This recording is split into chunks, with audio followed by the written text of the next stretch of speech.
la maison. Ça, c'est le constat que beaucoup de femmes africaines ont fait. Et moi également. Les hommes africains n'aident jamais leurs épouses. Pourquoi en fait? Ils ne sortent jamais le chien, ils ne lavent jamais les enfants, ils ne les accompagnent pratiquement jamais à l'école, ils ne s'occupent pas de leurs devoirs, ils ne font pas la vaisselle, ils ne lavent pas les vêtements, ils ne les sèchent pas. Et puis à la cuisine, alors, ils ne font jamais la cuisine. Évidemment, ce n'est pas tous les hommes, mais la plupart des hommes africains sont comme ça lorsqu'ils épousent des femmes africaines. Mais bizarrement, les mêmes hommes, lorsqu'ils épousent des femmes de type européenne, des caucasiennes, ils changent automatiquement. On dirait qu'ils sont toute autre personne. Ils sortent le chien, ils lavent les enfants, ils les accompagnent à l'école. Et puis, tu les retrouves dans la cuisine en train de faire la vaisselle. Ils font à manger, ils lavent les habits, ils sèchent les habits. En fait, on dirait même que ce sont des maris tellement parfaits. Alors, c'est quoi le constat de tout ça? Qu'est-ce que nous devons tirer comme leçon dans tout ça? Est-ce qu'ils le font exprès? Bien évidemment. Alors, j'ai essayé de penser un petit peu. Qu'est-ce que les femmes européennes, françaises, américaines, blanches, si je dois le dire ainsi, ont compris que nous autres femmes africaines n'avons pas compris? Pourquoi est-ce que chez nous, ils font tout le contraire? Pourquoi est-ce qu'ils ne nous aident pas à nous? Cette catégorie d'hommes dont je parle. Mais c'est simplement parce que nous, les femmes africaines, dès le bas âge, on nous formate à être des femmes à tout faire.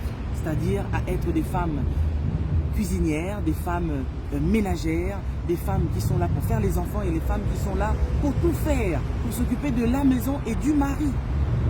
Même si tu dois aller travailler, tu dois savoir que c'est ça ton rôle. Alors, moi je me pose la question, est-ce que nous sommes différentes de nos sœurs blanches de peau? Bien évidemment, je parle.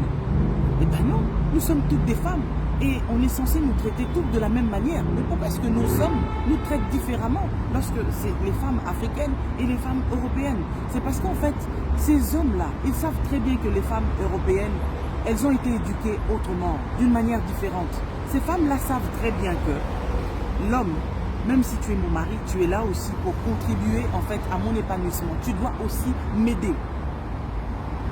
Mais moi, je regarde dans la Bible et je vois que Dieu a créé la femme comme aide pour l'homme. C'est-à-dire que Adam était l'homme à tout faire et sa femme était venue simplement pour l'aider. Mais aujourd'hui, on ne nous considère plus comme étant ces personnes-là qui sont là pour aider, mais on nous considère comme les personnes qui sont censées tout faire, sauf rien. Et moi, j'ai trouvé en fait le défaut. Le défaut est que nous, les femmes africaines, nous devons comprendre aujourd'hui. Nous devons apprendre à éduquer nos garçons dès le bas âge, dès la maison, dès le sein maternel, puisque c'est nous qui les mettons au monde, c'est nous qui les allaitons. Aussi puissants deviennent-ils ces hommes, ils passent par nous, c'est nous qui les enfantons. C'est nous qui les nourrissons au lait, à notre mamelle. Alors nous devons apprendre à nos garçons à être des aides aussi pour leur maman.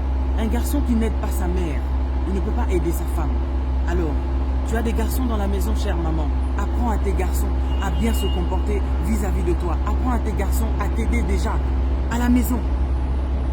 Apprends à tes garçons à savoir ranger leur chambre, à savoir nettoyer leur chambre, à aller faire la vaisselle et à leur apprendre aussi à faire la cuisine, parce que cette affaire-là de savoir cuisiner n'est pas exclusivement réservée à la femme. Non. Un garçon qui sait aussi bien cuisiner peut aussi aider sa femme. Parce que tu peux épouser une femme, mais tu sais que ta femme est censée faire cette cuisine. Ok. Mais si ta femme tombe malade, qui sera là pour l'aider? Si toi tu ne l'aides pas en premier. Alors nous les femmes, puisque nous avons ce rôle-là, puisque c'est nous qui mettons ces hommes-là au monde, apprenons-leur dès le bas âge à être des hommes responsables, des hommes aimants et aidants. Si nous ne leur apprenons pas cela, nous-mêmes, nous allons nous plaindre plus tard que nous avons des hommes qui ne nous aident pas du tout. Et ça sera la faute à qui? À nous-mêmes. Alors, une femme qui a compris ce que je viens de dire n'aura pas ce problème-là. Et si même tu as peut-être ce problème-là aujourd'hui, mais parce que tu as des garçons et que tu leur inculques des véritables valeurs, demain tu seras fier de voir que ces garçons vont aider leur maman. Parce que vous savez, chez nous en Afrique, très souvent il y a des mamans, lorsqu'elles voient leurs enfants, leurs garçons, aider leurs fils. Dès qu'une maman trouve son fils à la cuisine en train de préparer pour sa femme, elle va dire, mais tu es quel genre d'homme? Comment est-ce que tu peux être là à faire la cuisine, à aider ta femme? Tu n'es pas un homme, ce n'est pas à toi de faire ça. Vous voyez? ce sont les mauvaises valeurs que beaucoup de nos mères ont inculquées à nos frères, à nos maris. C'est pour cela qu'aujourd'hui, ce sont des fainéants qui n'aiment pas aider leurs épouses. À notre tour, ne faisons pas cette même erreur, cette même bêtise. Apprenons à nos enfants à nous aider, afin que demain, ils aident aussi leurs épouses. C'était Lise Manzambi pour toutes les femmes du monde et pour tous les hommes aussi.